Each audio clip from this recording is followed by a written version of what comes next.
आरोग्यदायी आहारासाठी फुलवली नैसर्गिक शेती. आमची कृषी माऊली या आमच्या एपिसोडमध्ये आपल्या सगळ्यांचं खूप खूप स्वागत.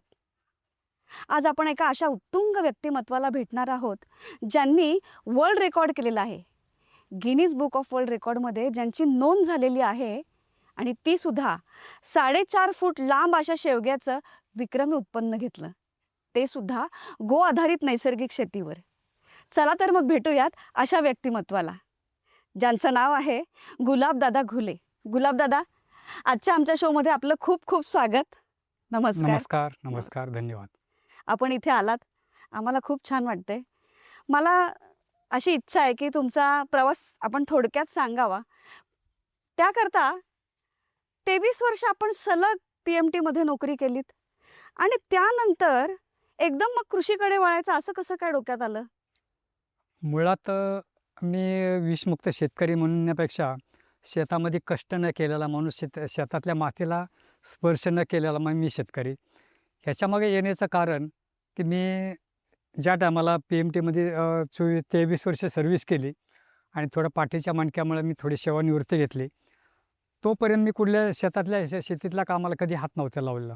पण ह्याच्यामध्ये काय झालं की मी थोडा सेवानिवृत्ती घेतल्यानंतर करायचं काय, आणि त्याच्यामधून एकदा मी पेपरला पाळेकर गुरुजींची मी ॲड पाहिली. एक गाय 30 एकर शेती पिकून देते. आणि ह्यांचं मी ज्या टायमाला लेख पाहिला आणि त्यांचं एका पुण्यामध्ये शिबिर अटेंड केलं 9 दिवसाचं, आणि तिथून माझी खरी विषमुक्त शेतीला सुरुवात केली मी त्यापासून. अरे वा, खूपच छान. पण आपण विषमुक्त किंवा नैसर्गिक गो आधारित शेती करूयात, तर ते करताना तुम्हाला असं काही वाटलं नाही की आपल्याला फार अडचणी येऊ शकतात? हे कसं काय करणार आपण? मुळात मी बऱ्याच दिवसापासून ऐकत होतो की माझ्या फॅमिलीतले कुटुंबातले लोकं किंवा माझ्या शेजारचे लोकं हे थोडं आरोग्याच्या दृष्टीने म्हणजे त्यांना खूप दवाखान्याचा खर्च असेल किंवा जास्त किरकोळ आजारपणासाठी खूप पैसे खर्च करावे लागतात. हे मी थोडं जवळून पाहिलं होतं. आणि त्यानंतर की आपण पाहिलं की विषमुक्त शेती करून आपल्या आरोग्याची काळजी तर ह्यातनी घेतलीच पाहिजे. आणि त्यासाठी मी पाळेकर गुरुजींचं शिबिर केलं आणि ह्या विषमुक्त शेतीकडे वळलो मी. बरं, आपण कुठली कुठली उत्पन्न घेता ह्या शेतीमध्ये? याच्यामध्ये आता माझी एकूण 3 एकर शेती आहे. ह्या 3 एकर शेतामधून मी सगळ्या प्रकारच्या पालेभाज्या, सगळ्या प्रकारच्या फळभाज्या याचं मी उत्पादन घेतो. पालेभाज्यामध्ये मेथी, कोथिंबीर, पालक, राजगिरा, लाल माठ, चाकोत हे पालेभाज्यामध्ये. फळभाज्यामध्ये मी काटवांगी, टोमॅटो, पालक, त्याच्यामध्ये दोडका असेल किंवा काकडी असेल, हे फळभाज्यामध्ये याचे उत्पादन घेतो. मला थोडक्यात ही शेती कशा प्रकारे केली जाते किंवा ही शेती करताना आपल्याला काय काय अडचण येऊ शकते, हे थोडक्यात समजून सांगा ना. हां, याच्यामध्ये शेती करताना मेन बेस आहे देशी गाय. आणि देशी गाईच्यापासून आपल्याला काय करता येतं की जीवामृत करता येतं. त्याच्यामध्ये आपण कसं शेण असतं, गोमूत्र असतं, बेसन पीठ असतं, गूळ असतो. हे पाळेकरांचं कल्चर आहे आणि पाळेकरांच्या ह्या आम्ही याच्यापासून जीवामृत तयार करतो. आणि ते जीवामृत प्रत्येक झाडांच्या मुळांना किंवा प्रत्येक झाडांनी फवारणीसाठी आम्ही याचा वापर करून चांगल्या प्रकारचं शाश्वत उत्पादन घेतो आम्ही याच्यामध्ये. ह्या जीवामृताचं काही प्रमाण ठरलेलं आहे का की ह्याच प्रमाणात वापरायचं शेतीसाठी? मुळासाठी तसं पाळेकर गुरुजींचा मी याच्या आधी मी नेहमी त्यांना फोन करायचो. गुरुजी 1 वर्षाचं झाड असेल तर मी जीवामृत किती देऊ शकतो. पाळेकर गुरुजी मला फोनवर सांगायचे, 1 वर्षाचं झाड असेल तर 1 लिटर द्या, 2 वर्ष झाड असेल तर 2 लिटर द्या. आणि माझा खरा प्रवास तिथूनच सुरुवात झाला. पाळेकर गुरुजी 1 वर्षाच्या झाडाला 1 लिटरच का द्या म्हणतात. आणि मग मी काय केलं की माझ्या एका पेरूच्या बागेला मी तो पहिला प्रयोग चालू केला. माझ्या एका लाईनमध्ये 5 झाडं होते, 1, 2, 3, 4, 5. तर गुरुजींच्या प्रमाणे एका झाडाला 1 लिटर, दुसऱ्या झाडाला 2, तिसऱ्या झाडाला 3 लिटर आणि 5व्या झाडाला मी डायरेक्ट 5 लिटर दिलं. 15 दिवसानंतर परत 1 लिटर, 2 लिटर, 5व्या झाडाला 5. आणि मग ह्याच्यानंतर मी खरं त्या झाडांची मी पाहिलं की पहिल्या झाडाला महिन्याला 2 लिटर गेलं, त्या झाडाला आलेली फुलं. ज्या झाडाला 10 लिटर मिळलं महिन्याला, त्या झाडाला आलेली फुलं ह्याच्यात तफावत वाटली. आणि नंतर लक्षात आलं की कुठल्याही झाडांना जीवामृत जास्त दिलं त्यात दुष्परिणाम काही नाही, त्याच्यामध्ये परिणाम चांगलाच मिळतो. हे त्यातून प्रयोगात सिद्ध झालं माझं. पण गो आधारित शेती करताना दादा अनंत अडचणी येत असतील ना? कारण बी पेरल्यापासून त्याचं कापणीपर्यंत, खतं घातल्यापासून ते आपल्याला तो माल विकायला जाईपर्यंत, मग तुम्ही कीटकनाशक वापरत नाही म्हणता, मग त्याचं संरक्षण कसं करता किडीपासून? मुळात कसं आहे की मी पहिल्या सुरुवातीला 2015ला पाळेकरांच्या मार्फत विषमुक्त शेतीला सुरुवात केली. याच्यामधून जे प्रयोग करताना असं लक्षात आलं, की कुठल्याही झाडाला जीवामृत जास्त प्रमाणात झालं तर साईड इफेक्ट्स काही नाही. त्याच्यामधून काय होतं, एक सेंद्रिय कर्बाचं निर्मिती जास्त होते. मातीला एक चांगला सेंद्रिय कर्ब येतो. मला सुरुवातीच्या पिरियडमध्ये 1 वर्षभर माझ्या ज्या पिकामधून मी जीवामृत देत होतो किंवा माझे आई-बाबा पहिले युरिया सोपला वापरत होते आणि मी हे जीवामृत टाकत राहिलो. त्या टायमाला मला सुरुवातीचे 1 वर्ष किंवा 6 महिने मला त्या शेतीमधून थोडं भाज्यांचं प्रमाण किंवा उत्पादन मला फार कमी मिळत होतं. हो. त्याच्यामधून मग मी ही सुरुवात केल्यानंतर सातत्य ठेवलं आणि नंतर लक्षात आलं, की मुळं भाज्यांची वाढ निश्चितच होत होते आणि उत्पादनातही वाढ जास्त होत होती. हो. आणि याच्यावरच आधारित जो तुमचा 4.5 फूट लांबीचा तुम्ही शेवग्याचं उत्पन्न घेतलं आणि त्याची नोंद गिनीज बुक ऑफ वर्ल्ड रेकॉर्डमध्ये झाली. त्याच्याबद्दल आम्हाला थोडक्यात जरा सांगा की? मुळात मी पहिल्यापासून काय केलं, की प्रगतशील शेतकरी होण्यापेक्षा प्रयोगशील तिकडे मी जास्त लक्ष दिलं. वाह! आता याच्यामध्ये काय माहिती आहे का, प्रगतशील कोणाला म्हणायचं? ज्यांनी युरिया सोपला, एंडोसल्फान रोगर मारून जे उत्पादन जास्त घेतात ते शेतकरी, ते प्रगतशील शेतकरी. पण मी काय केलं, की मला उत्पादन थोडं कमी भेटू द्या, पण त्याच्यामधून मला फक्त प्रयोगच करायचे होते आणि प्रयोग करून मला लोकांना किंवा शेतकऱ्यांना थोडं मार्गदर्शन करायचं होतं.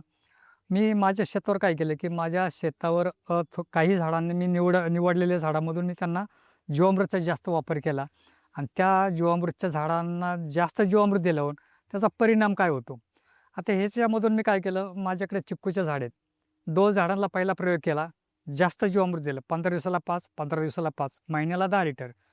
एका झाडाला फक्त ड्रिपमधूनच जीवामृत दिलं डायल्यूट होऊन. त्या झाडाला म्हणलं काय परिणाम होते? नंतर लक्षात आलं, ज्याला जीवामृत कमी गेलं त्याला सामान्य मार्केटमध्ये मिळतात तेवढी चिक्कू. पण ज्या झाडाला महिन्याला 10 लिटर जीवामृत गेलं, त्या झाडाला आलेले चिक्कू हे 250 ग्रॅम वजनाचे होते आणि त्याच्यामधून ते आमच्या ॲग्रोवन पेपरने त्याची नोंद घेतली आणि ॲग्रोवनला त्याची नोंद करून हे पेपरला त्याची नोंद झालेली आहे. आता दुसरा याच्यामध्ये पण मी काय केलं, एका पपईच्या झाडं मी पहिला प्रयोग केला. अरे म्हणलं अच्छा. चिक्कू जर मोठा होत असेल तर मग पपई का येऊ शकत नाही. एका झाडाला जगण्यापुरतं पाणी दिलं, हं, दुसऱ्या झाडाला मी जास्त जीवामृत दिलं हं. आणि नंतर लक्षात आलं, की ज्या झाडाला जगण्यापुरतं पाणी दिलं त्याला फक्त मोजक्याच पपया आल्या आणि ज्या झाडाला मी जास्त जीवामृत दिलं, त्या झाडाला पाहिलं तर त्याला 205 पपया, जो मला घसघशीत उत्पन्न मिळलं. हे जीवामृतचे परिणाम दिसले. माझा तिसरा प्रयोग होता, की पपई जास्त येते. मग हा एक प्रयोग मी एका माझ्या शेवग्याच्या झाडावर प्रयोग केला. 15 दिवसाला 5 लिटर, 15 दिवसाला 5 लिटर जीवामृत आणि जीवामृत संपल्यानंतर त्याच्या खाली जे शेणाचे आमची स्लरी राहते, त्या स्लरीचं मी आच्छादन केलं हं. आणि तो प्रयोग ज्या टायमाला केला, तर लक्षात असं आलं, की त्या झाडाला शेंग जी मोठी होत गेली, ती 4.5 फूट 3 इंच इतकी लांब झाली आणि त्या शेंगेचं वर्ल्ड बुक ऑफ रेकॉर्डमध्ये त्याची नोंद गिनीज बुकमध्ये नोंद झाली. हा पहिला माझा जो प्रयोग होता, ते माझा देशभर गाजला आणि त्याच्यामधून यूट्यूब चॅनल असेल की TV चॅनलमधून मला ते माझी बातमी टीव्हीला दाखवली. हा मोठा सगळ्यात आनंद होता आणि बाहेरच्या देशापर्यंत मी त्या शेंगेमधून जास्त प्रसिद्धीस आलो मी. अरे वाह, वाह! क्या बात है!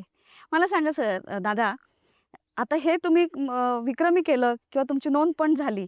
शिवाय आपण जे आता सगळी शेती फिरून आलो, मला कारागीर कुठे जास्त दिसले नाही. मग हे तुम्ही एवढ्या एकरमध्ये जी काही सगळी शेती लावली आहे, हे सगळं मॅनेज कसं करता कारागिरांच्या शिवाय? आता याच्यामध्ये बघा, आपल्या शेतकऱ्यांसाठी खूप शेतकरी मेहनत करतात. तर याच्यामध्ये काय केलं, की मी जिथं जीवामृतचा टँक बसवला आहे, तिथून 3 एकर शेतीला ॲटोमेशन केलेलं आहे मी. पाण्याद्वारे जीवामृत गाळून हे प्रत्येक झाडांच्या मुळांना ड्रिप सिस्टीममधून जातं. 3 गाळण्यांनी गाळून ते प्रत्येक झाडांच्या मुळांना जातं, पालेभाज्यांना जातं. मला कुठेही बारं मोडायचं नाही, दारं मोडायचं नाही. त्याच्यामुळं काय होतं, की एकदा बटन चालू केलं, एकदा बोरवेलचं पाणी चालू केलं, की त्याच्यामधून जीवामृत डायल्यूट होतं आणि प्रत्येक झाडांच्या मुळांना जातं. याच्यामध्ये माझी मॅनपॉवर, माझ्या फॅमिलीची मॅनपॉवर किंवा माझी मॅनपॉवर अतिशय म्हणजे पार शून्यावर म्हणलं तरी चालेल. म्हणजे तेवढी पुरेशी असं तुम्हाला 100% म्हणायचं. मला कुठल्याही झाडाला मला बादलीमध्ये जीवामृत घेऊन मी नाही स्वतःला फिरायचं नाही. फिरायचंच नाही. हे सगळं 100% ड्रिप सिस्टीम केलेली आहे.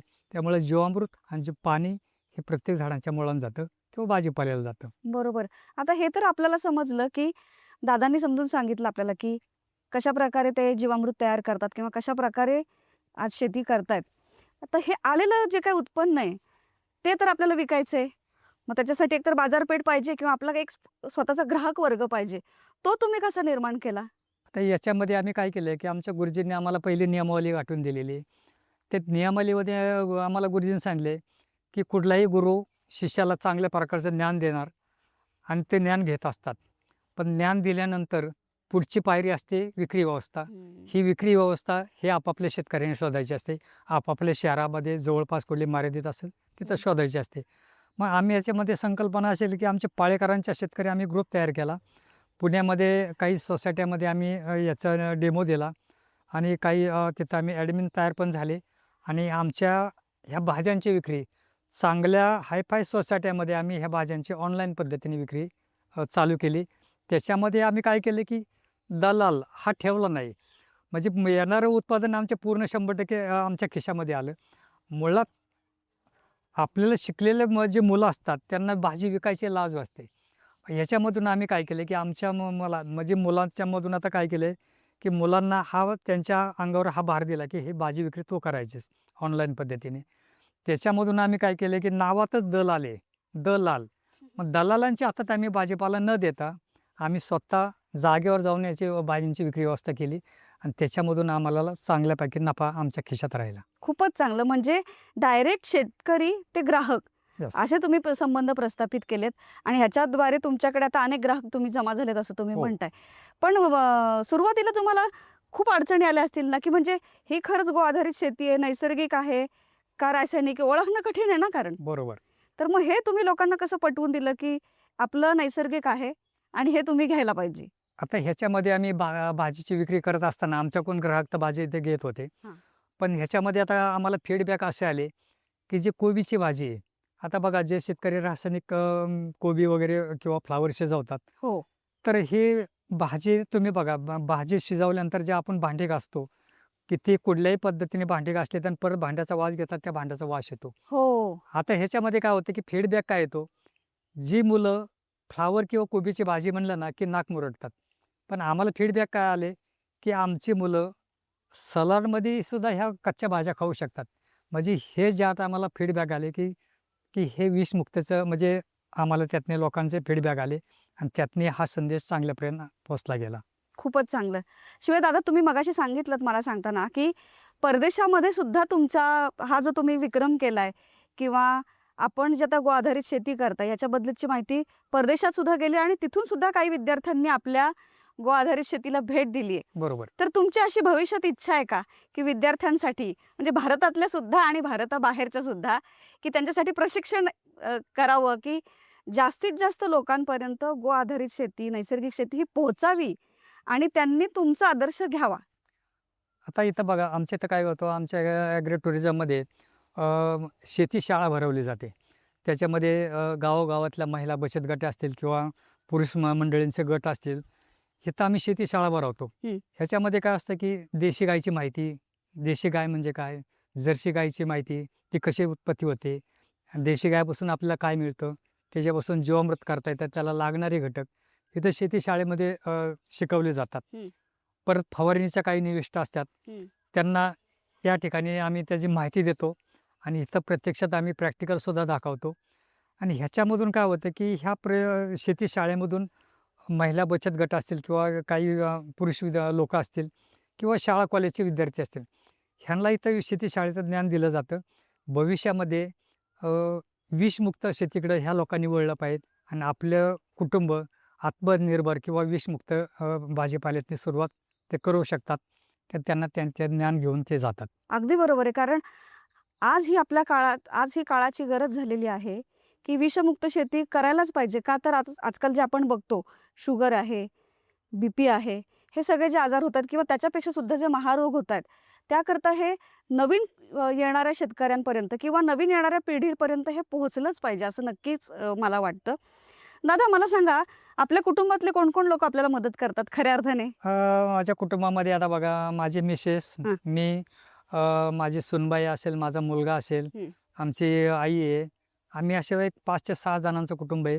ह्याच्यामधून आम्ही सगळं ज्या टायमाला हार्वेस्टिंगपासून किंवा इतर भाजीपाला टाकणीपासून हार्वेस्टिंगपर्यंत हे सगळे आम्ही एकमेकांना मदत करतो. भाजी हार्वेस्ट करणे, गड्ड्या बांधणे, धुणे आणि उद्याच्या मालाची प्रतवारी करून विक्रीसाठी नेणे.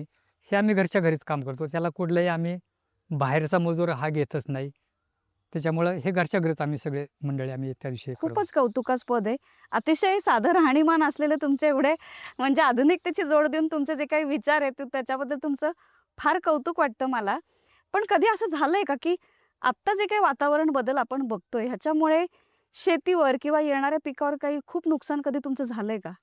याच्यामध्ये काय असतं की कीड, आपल्या शेतावरची कीड हा सगळ्यात मोठा भयंकर रोग आहे. हो. आणि हवामानाच्या बदलानुसार ज्या आपण किडी कधी ऐकल्या नाहीत त्या सुद्धा किडींची इथं उत्पत्ती हो. होते. आता याच्यामधून आम्ही काय करतो, आम्हाला पाळेकर गुरुजींनी तर नियमावली दिलेली आहे गाठून, कुठलेही केमिकल मारायचं नाही, कुठले ह्याचे मारायचं नाही. हं.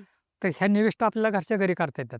ह्याच्यामध्ये आम्ही दशपर्णी अर्क असेल, तंबाखू अर्क असेल, देशी गाईचं आंबट ताक, त्याच्यामध्ये गुळाची काकवी, विषमुक्त गुळाची काकवी, हे फवारणीची औषधं किंवा निमास्त्र असेल, आग्नेयास्त्र असेल, हे आम्ही घरच्या घरी निविष्ठा तयार करतो.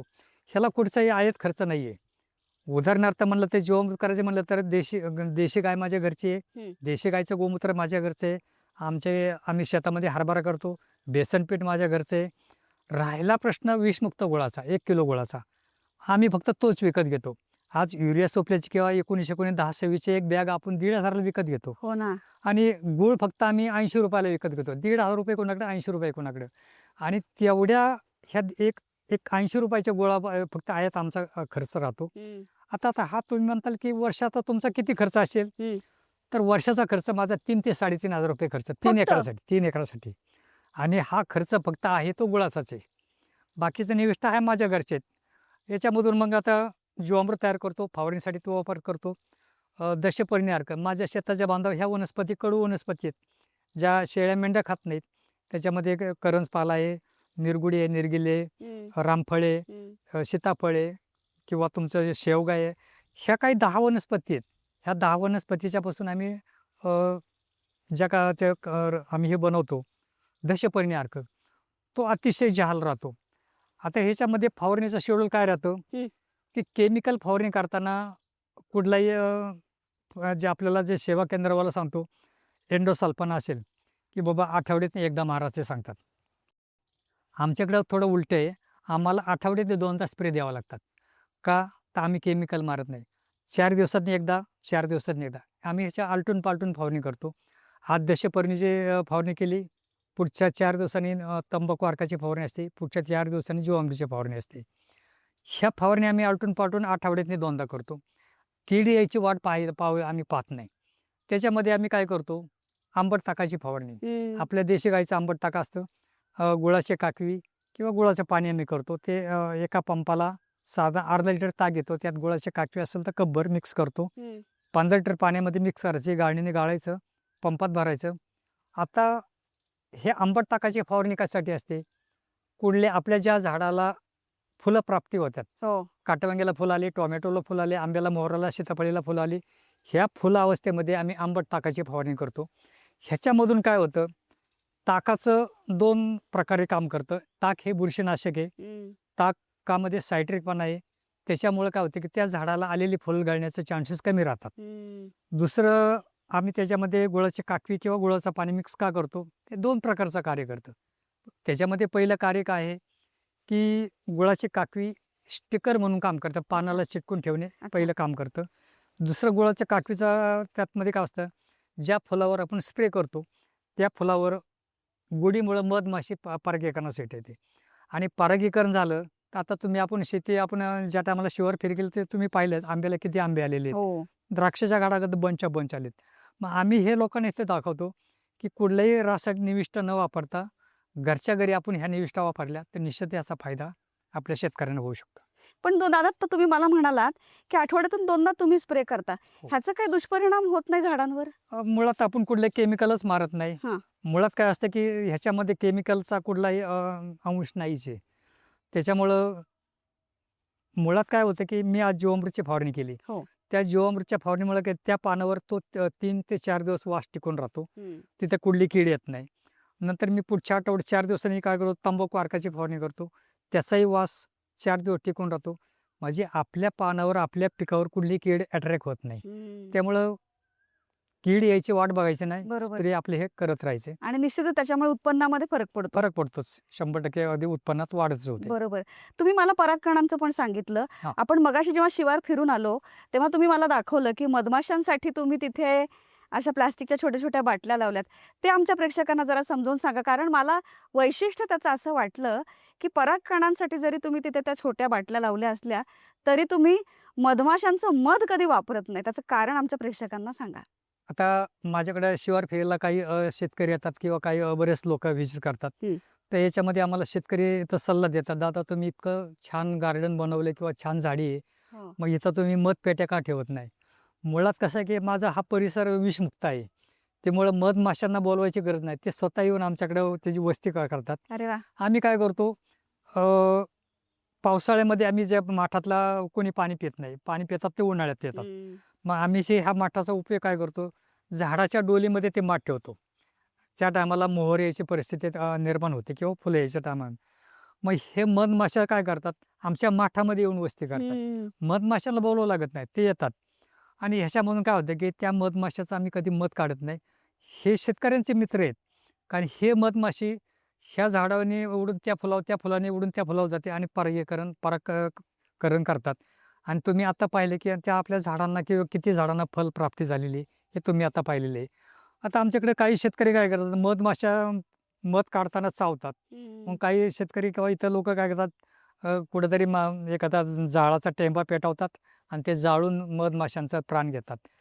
तर हे न करता शेतकऱ्यांनी नॅचरल पद्धतीने याच्यामध्ये परागीकरणासाठी तरी मी म्हणतो, की मतपोळे आपल्याकडे असणे फार गरजेचे आहे. एक दिवस असेल, ज्या टायमाला आपल्याकडं मधमाशीचं मध जे मधांच्या जर माशांचं जर आपल्याकडं संक्रमण नाही झालं, हं. तर भविष्यामध्ये आपल्या पिकावर सुद्धा मोठी हानी होईल आणि पिकाला कुठल्याही फलप्राप्ती होणार नाही. अगदी बरोबर आणि महत्त्वाचा मुद्दा सांगितला दादा तुम्ही. दादा, तुम्हाला एवढे पुरस्कार मिळालेत. शिवाय तुम्ही उत्कृष्ट शेतकरी, एक आदर्श शेतकरी म्हणून आज तुमची ओळख आहे. मला त्या पुरस्कारांबद्दल सांगा. मुळात प्रगतशील होण्यापेक्षा थोडं प्रयोगशीलतेकडे मी थोडं लक्ष दिलं हं. आणि शेतकऱ्यांना ह्यातली माहिती व्हावी. त्याच्यातमधून मी काय केलं, की एका झाडाला मी 2-2 वर्षे प्रयोग करत राहिलो. कारण काय होतं, की काही शेतकऱ्यांनी सांगितलं, की त्या क्लायमेटमध्ये ते झाड आलं, हो. वातावरण शूट झालं म्हणून शेवगी शेंग लांब झाली, अशी व्हरायटी असू शकते. म्हणून मी काय केले, की त्या झाडाला परत-परत प्रयोग करत गेलो आणि नंतर लक्षात आलं, की ते प्रमाण जास्त प्रमाणात वापरलं, त्या झाडाला पण शेवगी शेंग इतकी मोठी होत चालली. हं. म्हणजे प्रगतशील होण्यापेक्षा प्रयोगशीलतेकडे लक्ष दिलं आणि मग काय केलं, की हे लोकांना मी सांगत गेलो, की तुम्ही एका झाडाला एवढं प्रमाण ठेवत चला. आणि ह्याच्यामधून काय झालं, की माझ्या आत्तापर्यंत जे काही पुण्यातले जे काही पत्रकारितेमधले जे पत्रकार आहेत, तिथे येऊन गेलेत. हं. ह्याच्यामधून त्यांनी मग त्याचा डेमो पाहिला, की एका झाडाला जीवामृत दिलं, एका झाडाला दिलेलं नाही. त्या दोन्हीतला फरक पाहिला. आफ्टर बिफोरमध्ये त्यांनी ते निरीक्षण केलं आणि इथं माझ्या मुलाखती घेतल्या, पेपरला गेल्या. तिथून मग मला शेतकरी हा शासनाचा पुरस्कार आहे. शेतीनिष्ठ पुरस्कार आहे, कृषीनिष्ठ पुरस्कार आहे, अरे वाह! शेतकरी रत्न पुरस्कार आहे. परत ह्याच्यामधून असे महाराष्ट्र ब्रँड आयकॉन पुरस्कार आहे. असे बरेच पुरस्कार हे माझ्या नावावर राहिले. त्याच्यामधून पत्रकारांनी आता हे पत्रकारांचं माध्यम म्हणजे कसं असतं, की शेतकरी हा फक्त शेतीचं चौकटीत काम करतो. त्याला बाहेर जाण्याचा मार्ग सुचत नाही आणि हा मार्ग हा तुमच्या ब्रॉडकास्टमधूनच आम्ही बाहेर पडतो आणि ह्या लोकांना माहिती पडतं. त्याच्यामधून ह्या काही पत्रकार त्या लोकांनी काय केलं, की प्रत्येक वर्तमानपत्रात थोडं छापून त्याची माझी जाहिरात दिली हं. आणि लोकांपर्यंत पोहोचली. काही टीव्ही चॅनलवाल्यांनी माझ्या मुलाखती किंवा काही जे आपल्या शेतावरचे जे काही आहेत प्रयोग, ते टीव्हीला दाखवण्याचा प्रयत्न केला. त्याच्यामधून मला काही असे बरेच पुरस्कार मिळाले. तर हे फक्त तुमच्या चॅनलमार्फत होऊ शकते. शिवाय सुरुवातीला असं सुद्धा झालं असेल नाही का, की हा माणूस हे करतोय, पण हे यशस्वी होणार आहे की नाही पुढे जाऊन हे माहिती नाही. हे सुद्धा होऊ शकतं. शिवाय असं पण असेल, की मग सुरुवातीला आपण जेव्हा नैसर्गिक आधारित शेती करतोय, तेव्हा आपल्याला किती अडचणी येऊ शकतात, हा पण कुठेतरी एक बॅक ऑफ द माइंड विचार असतो. मला थोडंफार तुम्हाला विचारायचं आहे, की जनरली आता जे आपण मगाशी म्हणालो, की वातावरणाचा परिणाम होतो. तसंच मला आपत्ती व्यवस्थापन किंवा तृण व्यवस्थापन मला त्याच्याबद्दल माहिती सांगा ना, की ह्या सगळ्या गोष्टींचा काय परिणाम होतो? आता बघा, पहिली गोष्ट आपल्या शेतकऱ्यांची एक चूक काय लक्षात येते बघा.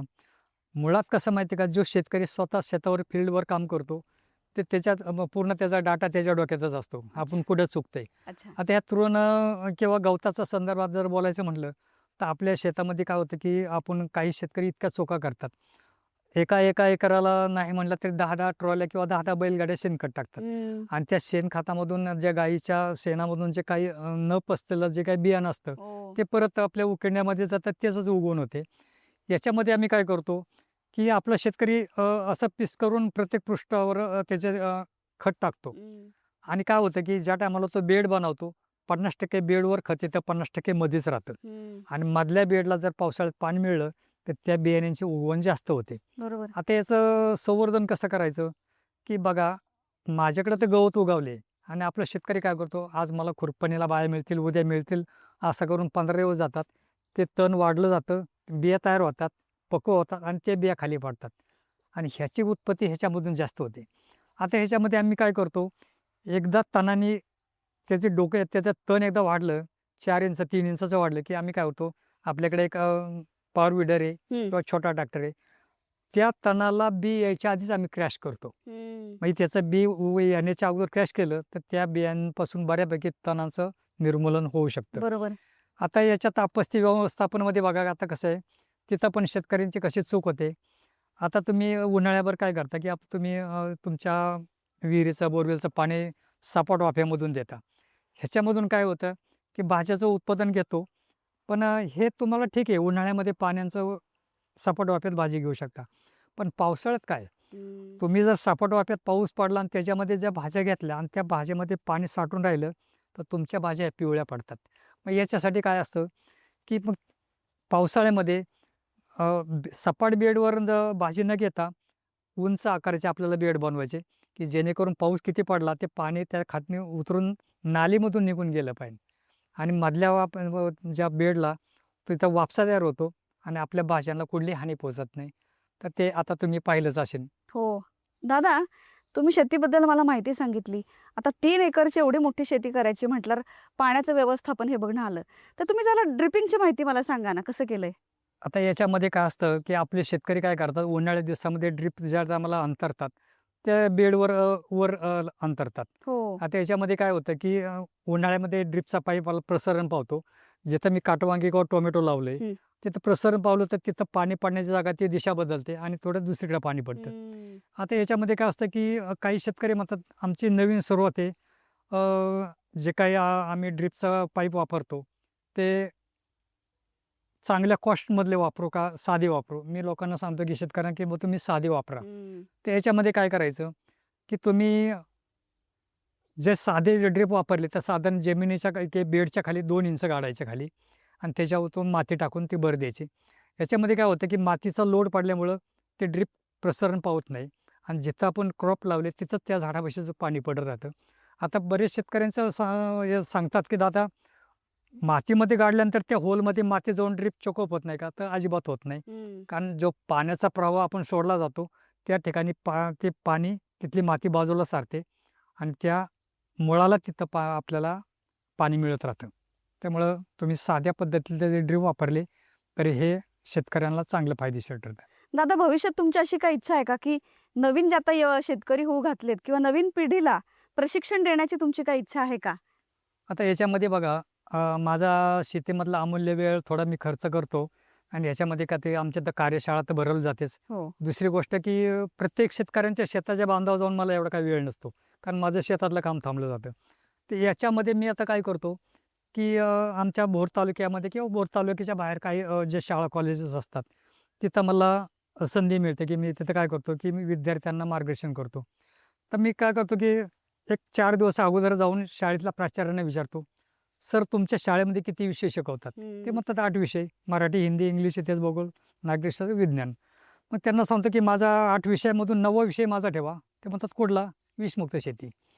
कारण ग्रामीण भागातले विद्यार्थी बहुतेक त्या कॉलेजला एकत्र येतात, की तिथं प्रत्येक शेतकऱ्याकडे जाणं नाही होत, पण विद्यार्थी मात्र एकत्र येतात. मग तिथं काय करतो, शाळेच्या मुलांना, ज्या मुलांचा बुद्ध्यांक कमी आहे, 1ली, 2री, 3री, 4थी, 5वी ह्यांना देशी गाईचं महत्त्व, जर्सी गाईचं महत्त्व माहिती नसतं. 6वी, 7वी, 8वी, 9वी, 10वी, 11वी, 12वी ह्या मुलांना काय करतो, शनिवारचा दिवस का निवडतो? ह्या लहान मुलांना सोडून दिलं जातं आज 11:30 वाजता. हो 7वी, 8वी, 9वी, 11वीच्या मुलांना आम्ही एखादा हॉलमध्ये घेतो. त्याच्यामधून एखाद्या फळ्यावर देशी गायचे चित्र, दुसरीकडे जर्सी गायचे चित्र, दोन्हीतला फरक समजावून सांगतो. देशी गाय किती महत्त्वाची आहे, जर्सी गाय किती हानिकारक आहे, ह्या दोन्हीतला मुलांना फरक समजला जातो. देशी गायपासून आपल्याला काय मिळतं? शेण, गोमूत्र, बेसन पीठ, त्यापासून आपण जीवामृत करतो. हं. आणि कुठलेही रासायनिक खतं न टाकता उत्तम प्रकारची आपण शेती करू शकतो. म्हणजे हे मुलांना का सांगावं लागतं, की भविष्यामध्ये त्यांच्या प्रत्येकाच्या घरात आमच्या आईला, बाबांना शुगर, बीपीची गोळी हे चालू आहे, हे मुलांना माहिती आहे. आणि ह्याच्यामधून ह्या मुलांनी विषमुक्त शेतीकडे वळावं आणि भविष्यात विषमुक्ताच्या अन्नाची निर्मिती करून त्यांनी आपापलं आरोग्य सुधारावं. ह्याच्यासाठी आम्ही हे कार्यशाळा घेत असतो किंवा शाळेमध्ये मुलांचे क्लास घेत असतो आम्ही. दादा, तुम्ही मगाशी मला माहिती देताना सांगितलं की बाहेरच्या देशातून पण लोक आपल्याकडे व्हिजिटसाठी आली होती, तर कोण कोण आलं होतं? आता याच्यामधून माझे शेवगे शेंग हे वर्ल्ड बुक रेकॉर्ड झाल्यामुळं यूट्यूब प्रसार माध्यमातून फार बाहेरच्या देशामध्ये सुद्धा गेलं. कारण आपले भारतीय बाहेरच्या देशामध्ये काम करतात. हो आणि मग हे आपल्या भारतीय लोकांनी यूट्यूब पाहिलं आणि ज्या ठिकाणी ते राहतात त्यांच्या शेजारच्या त्या बाहेरच्या देशातल्या लोकांना त्यांनी ते दाखवलं की आमचा भारतातला एक शेतकरी आहे. ह्याचं वर्ल्ड बुक रेकॉर्ड झाले 4.5 फूट ड्रमस्टिक. मग हे काय केलं की आपल्या भारतीयांच्या बरोबर त्यांच्याबरोबर आपल्या भारतात आले. त्याच्यामधून इटाली, लंडन आणि कतार ह्या खाती देशातनी आपल्याकडं तिथले शेतकरी आपली शेती पाहायला आले. अरे वा त्याच्यामधून बघा आता पुण्यामध्ये सिम्बॉयसिस कॉलेज किंवा पुणे युनिव्हर्सिटीमध्ये 18 देशातले विद्यार्थी शिकतात. वा. आता हे 18 देशातले विद्यार्थी हे ॲग्रिकल्चर म्हणून शिकतात. मग इथं काय झालं की आपली शेती पाहायला इथं ते विद्यार्थी आले. आता हे 18 देशातले चेहरे कदाचित मला एका जागेवर पाहायला मिळेल. म्हणजे तुमचा टांझानियाचा विद्यार्थी कसा आहे, न्यूझीलंडचा कसा आहे, अमेरिकेचा कसा आहे, युरोपचा कसा आहे, हे 18 देशातले विद्यार्थी चेहरे मला एका जागेवर पाहायला मिळाले. आता हे आल्यानंतर आम्ही आपल्या भारतीय परंपरेप्रमाणे त्यांचं औक्षण केलं. त्यांना आपली गांधी टोपी वगैरे घालून औक्षण केलं. लेडीज मुली असतील तर त्यांचा हळदी कुंकू लावून आम्ही त्याचं औक्षण केलं. आणि आता त्यांची शुअर फेरी आणि इतकं त्यांना हे आवडलं की त्याच्यामधून एक प्रेरणा घेतली त्यांनी आणि त्यांना त्या येण्याचा खूप आनंद झाला. भविष्यामध्ये दादांसारखे खूप शेतकरी येवोत अशी आमची मनापासून इच्छा आहे. दादा, आज आज तुम्ही आमच्या पॉडकास्ट एपिसोडला आलात, खूप चांगली माहिती दिली. दादा एक आदर्श शेतकरी तर आहेच, शिवाय कष्टातून कशी 3 एकरची शेती करायची, कसं खतं वापरायची, कुटुंबातल्याच व्यक्तींना घेऊन कसं हे सगळी बाग फुलवायची, हे आज आपण त्यांच्याकडून शिकलो. गिनीज बुक ऑफ वर्ल्ड रेकॉर्डमध्ये ज्यांची नोंद झालेली आहे, असा अतिशय साधा राहणारा एक शेतकरी की ज्यांची ख्याती आज जगात सगळीकडे पोहोचलेली आहे, असे आज आपल्याला त्यांचं भाग्य लाभलं आणि त्यांच्याबरोबर 4 गोष्टी आपल्याला बोलता आल्या. दादा, तुमचे खूप खूप धन्यवाद. धन्यवाद, धन्यवाद. आणि तुम्ही ज्या तुमच्या माध्यमातून जे काही ब्रॉडकास्टमधून माझी जिथे येऊन जी काही मुलाखत घेतली आणि मी दिलेला जो काही संदेश आहे हा तुमच्या मार्फत सगळ्या शेतकऱ्यांपर्यंत जाणार आहे. त्याचा लाभही काही शेतकऱ्यांना होणार आहे आणि काही शेतकरी माझ्याकडे व्हिजिटला पण येतील. त्याच्यामधून काही शेतकऱ्यांना ज्ञानसुद्धा घेता येईल आणि मी ते ज्ञान देऊ शकणार आहे. आणि तुम्ही माझ्याकडे आलात, आमच्या शिवाई ॲग्रो टुरिझममध्ये तुमचं सर्वांचं स्वागत करतो मी. खूप खूप धन्यवाद. धन्यवाद, धन्यवाद. तुमचा आदर्श घेऊन पुढे उद्या लाखो नवीन प्रगतिशील शेतकरी तयार व्हावेत, हीच आमची एक इच्छा. धन्यवाद. धन्यवाद.